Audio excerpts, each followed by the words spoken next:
So, ఈరోజైతే ఇంకో lunch box రెసిపీతో మీ ముందుకొచ్చేసాను. వెజ్ ఫ్రైడ్ రైస్ చేస్తున్నాను. సో, ముందుగా ప్యాన్‌లో ఆయిల్ వేసుకొని మంచిగా హీట్ అయిన తర్వాత సన్నగా కట్ చేసుకున్న తెల్లగడ్డలు ఫ్రై చేసుకోవాలి. అవి కొంచెం ఫ్రై అయిన తర్వాత పచ్చిమిర్చి, ఆనియన్ 2 కూడా మంచిగా ఫ్రై చేసుకోవాలనమాట.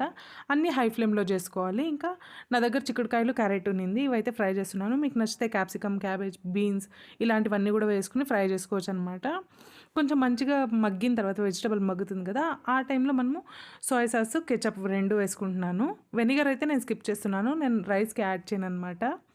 అండ్ ఇవన్నీ కూడా మంచిగా ఫ్రై చేసేసుకోవాలి. హై ఫ్లేమ్‌లో చేస్తున్నాం కాబట్టి ఘాటొచ్చేస్తుంది కాబట్టి టకటక అని చేసుకోవాలి.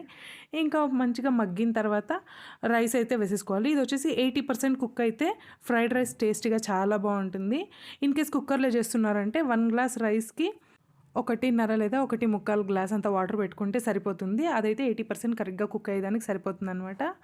ఇంకా ఉప్పు, మళ్ళీ సాంబార్ పౌడర్ అయితే వేసేసుకుంటున్నాను. ఇవన్నీ కూడా వేసేసుకొని మంచిగా మిక్స్ చేసేస్తే మన ఫ్రైడ్ రైస్ అయితే రెడీ అయిపోయినట్టే. చూడ్డానికి కూడా చాలా కలర్‌ఫుల్‌గా ఉంటాయి. మల్టీ వెజిటబుల్స్ యాడ్ చేసింటాం కాబట్టి పిల్లలు కూడా ఇష్టంగా తింటారు.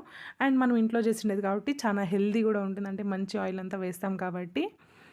అండ్ ఇదనమాట మా పిల్లోని lunch box recipe. Veg fried rice. ఇంకా ఫ్రూట్స్‌కొచ్చేసరికి పైనాపిల్ చాలా టేస్టీగా ఉన్నింది. సో, ఈరోజు కూడా పైనాపిలే ప్యాక్ చేసేస్తున్నాను. అండ్ డేట్స్ కొన్ని అయితే వేసేసి ప్యాక్ చేసేసాను. మీకెలా అనిపించింది ఈ రెసిపీ? తప్పకుండా కామెంట్‌లో మెన్షన్ చేయండి. లైక్ చేయండి. Thank you so much for watching. Bye bye.